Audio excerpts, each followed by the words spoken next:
ಎಲ್ಲರಿಗೂ ನಮಸ್ಕಾರ ಸ್ನೇಹಿತರೆ, ನಮ್ಮ ಚಾನೆಲ್ಗೆ ಸ್ವಾಗತ. ಇವತ್ತಿನ ಈ ವಿಡಿಯೋದಲ್ಲಿ 2026ರ ಜುಲೈ ತಿಂಗಳಲ್ಲಿ ಬರುವಂತಹ ಮಣ್ಣೆತ್ತಿನ ಅಮಾವಾಸ್ಯೆ ಯಾವತ್ತು, ಯಾವ ದಿನ ಬಂದಿದೆ, ಅಮಾವಾಸ್ಯೆ ತಿಥಿಯು ಯಾವಾಗ ಪ್ರಾರಂಭವಾಗುತ್ತದೆ, ಯಾವಾಗ ಅಂತ್ಯವಾಗುತ್ತದೆ, ಅಮಾವಾಸ್ಯೆಯ ಪೂಜಾ ಶುಭ ಮುಹೂರ್ತಗಳು ಯಾವುವು ಹಾಗೂ ಪೂಜಾ ವಿಧಾನವೇಗೆ, ಹೇಗೆ ಈ ದಿನವನ್ನು ಆಚರಣೆ ಮಾಡಬೇಕು, ಈ ದಿನ ಯಾವ ನಿಯಮಗಳನ್ನು ಅನುಸರಿಸಬೇಕು ಮತ್ತು ಈ ಅಮಾವಾಸ್ಯೆ ಆಚರಣೆ ಬಗ್ಗೆ ಸಂಪೂರ್ಣವಾಗಿ ಇವತ್ತಿನ ಈ ವಿಡಿಯೋದಲ್ಲಿ ಮಾಹಿತಿಯನ್ನು ತಿಳಿಸಿದ್ದೇವೆ ಸ್ನೇಹಿತರೆ, ಮಣ್ಣೆತ್ತಿನ ಅಮಾವಾಸ್ಯೆ ಅಥವಾ ಬಸವ ಅಮಾವಾಸ್ಯೆ ಮುಖ್ಯವಾಗಿ ಉತ್ತರ ಕರ್ನಾಟಕ ಭಾಗದಲ್ಲಿ ಅತ್ಯಂತ ಸಡಗರದಿಂದ ಆಚರಿಸಲಾಗುವ ಕೃಷಿ ಆಧಾರಿತ ಹಬ್ಬವಾಗಿದೆ.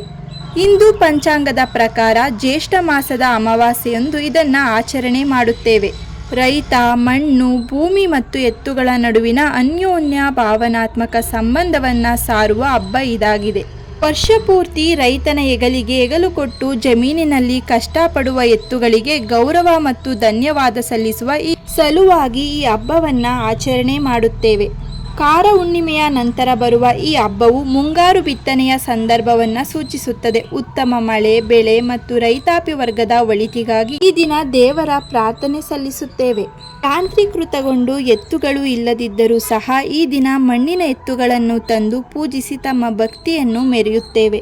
ಮಣ್ಣೆತ್ತಿನ ಅಮಾವಾಸ್ಯೆಯು ಕರ್ನಾಟಕ ರೈತರ ಸಮುದಾಯದಲ್ಲಿ ಅತ್ಯಂತ ಭಕ್ತಿ, ಸಂಪ್ರದಾಯ ಮತ್ತು ಪ್ರಕೃತಿ ಆರಾಧನೆಯೊಂದಿಗೆ ಆಚರಿಸಲಾಗುವ ವಿಶೇಷ ಹಬ್ಬವಾಗಿದೆ. 2026ರಲ್ಲಿ ಈ ಹಬ್ಬವನ್ನು ಜುಲೈ 14ನೇ ತಾರೀಕು ಮಂಗಳವಾರದಂದು ಆಚರಣೆ ಮಾಡುತ್ತೇವೆ.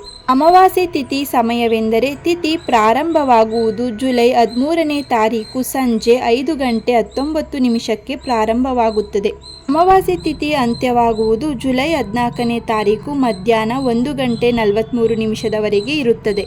ಮಣ್ಣೆತ್ತಿನ ಅಮಾವಾಸ್ಯೆಯ ಮಹತ್ವವೆಂದರೆ ಮಣ್ಣೆತ್ತಿನ ಅಮಾವಾಸ್ಯೆಯನ್ನು ರೈತರ ಹಬ್ಬ ಎಂದು ಕರೆಯಲಾಗುತ್ತದೆ. ಕೃಷಿಯಲ್ಲಿ ಪ್ರಮುಖ ಪಾತ್ರ ವಹಿಸುವ ಎತ್ತುಗಳು ಮತ್ತು ಭೂಮಾತೆಗೆ ಕೃತಜ್ಞತೆಯನ್ನು ಸಲ್ಲಿಸುವ ದಿನ ಇದಾಗಿದೆ. ಈ ದಿನ ಮಣ್ಣಿನಿಂದ ತಯಾರಿಸಿದ ಎತ್ತುಗಳ ಜೋಡಿಯನ್ನು ಬಸವಣ್ಣ ಮನೆಗೆ ತಂದು ಅಲಂಕರಿಸಿ ಪೂಜೆ ಮಾಡಲಾಗುತ್ತದೆ. ಹೂವು, ಕುಂಕುಮ, ಅರಿಶಿಣ ಹಾಗೂ ವಿವಿಧ ಅಲಂಕಾರಗಳಿಂದ ಮಣ್ಣಿನ ಎತ್ತುಗಳನ್ನು ಸಿಂಗಾರ ಮಾಡುತ್ತೇವೆ. ಮಳೆ, ಭೂಮಿ, ಜಾನುವಾರು ಮತ್ತು ಕೃಷಿ ಜೀವನಕ್ಕೆ ಆಧಾರವಾದ ಪ್ರಕೃತಿಯ ಎಲ್ಲ ಶಕ್ತಿಗಳಿಗೆ ಕೃತಜ್ಞತೆಯನ್ನು ಸಲ್ಲಿಸುವ ಆಚರಣೆ ಇದಾಗಿದೆ. ಮಣ್ಣೆತ್ತಿನ ಅಮಾವಾಸ್ಯೆಯಂದು ಮನೆಗಳಲ್ಲಿ ವಿವಿಧ ಸಾಂಪ್ರದಾಯಿಕ ತಿಂಡಿಗಳನ್ನು ತಯಾರಿಸುತ್ತೇವೆ. ಹೋಳಿಗೆ, ಒಬ್ಬಟ್ಟು, ಕಡುಬು, ಪಾಯಸ, ಕೋಸಂಬರಿ, ವಿವಿಧ ಸಿಹಿ ತಿನಿಸುಗಳು ಇವುಗಳನ್ನು ದೇವರಿಗೆ ಹಾಗೂ ಮಣ್ಣಿನ ಎತ್ತುಗಳಿಗೆ ನೈವೇದ್ಯವಾಗಿ ಅರ್ಪಣೆ ಮಾಡುತ್ತೇವೆ. ಅಷ್ಟೇ ಅಲ್ಲದೆ ಆಷಾಢ ಅಮಾವಾಸ್ಯೆ ಪಿತೃಗಳ ಆರಾಧನೆಗೆ ಅತ್ಯಂತ ಶ್ರೇಷ್ಠ ದಿನವೆಂದು ಪರಿಗಣಿಸಲಾಗಿದೆ. ಈ ದಿನ ಪವಿತ್ರ ನದಿಗಳಲ್ಲಿ ಸ್ನಾನ ಮಾಡುವುದು, ಪಿತೃದರ್ಪಣವನ್ನು ನೀಡುವುದು, ದಾನ ಧರ್ಮವನ್ನು ಮಾಡುವುದು, ಮುಖ್ಯವಾಗಿ ಅನ್ನದಾನ ಮಾಡುವುದು ಮುಖ್ಯ. ಈ ಕಾರ್ಯಗಳನ್ನು ಮಾಡುವುದರಿಂದ ಪೂರ್ವಜರ ಆಶೀರ್ವಾದ ದೊರೆಯುತ್ತದೆ. ಮಣ್ಣೆತ್ತಿನ ಅಮಾವಾಸ್ಯೆಯಂದು ಭಕ್ತಿಯಿಂದ ಪೂಜೆ ಮಾಡಿದರೆ ಕೃಷಿಯಲ್ಲಿ ಸಮೃದ್ಧಿ ಹೆಚ್ಚಾಗುತ್ತದೆ, ಉತ್ತಮ ಮಳೆ ಮತ್ತು ಬೆಳೆ ದೊರೆಯುತ್ತದೆ, ಕುಟುಂಬದಲ್ಲಿ ಸುಖ ಶಾಂತಿ ದೊರೆಯುತ್ತದೆ, ಪಿತೃದೋಷ ನಿವಾರಣೆಯಾಗುತ್ತದೆ, ಐಶ್ವರ್ಯ ಮತ್ತು ಆರೋಗ್ಯ ದೊರೆಯುತ್ತದೆ. ಮಣ್ಣೆತ್ತಿನ ಅಮಾವಾಸ್ಯೆಯ ಪೂಜಾ ಸರಳ ವಿಧಾನ.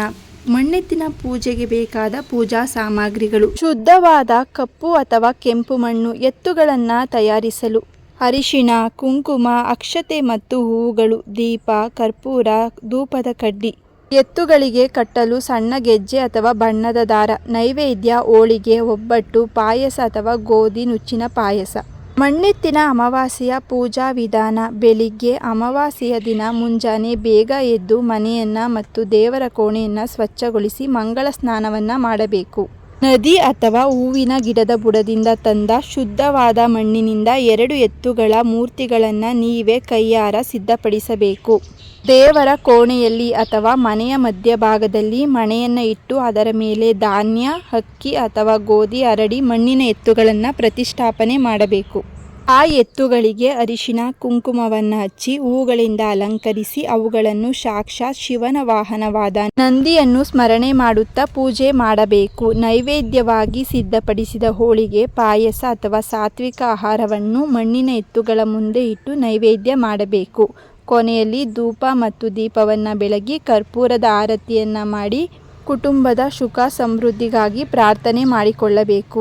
ಮಣ್ಣೆತ್ತಿನ ಅಮಾವಾಸ್ಯೆಯ ದಿನ ಆಚರಿಸಬೇಕಾದ ನಿಯಮಗಳೆಂದರೆ ಈ ದಿನ ಬಡವರಿಗೆ ಅಥವಾ ಬ್ರಾಹ್ಮಣರಿಗೆ ಅನ್ನದಾನ ಮತ್ತು ವಸ್ತ್ರದಾನವನ್ನು ಮಾಡುವುದು ತುಂಬ ಶ್ರೇಷ್ಠ.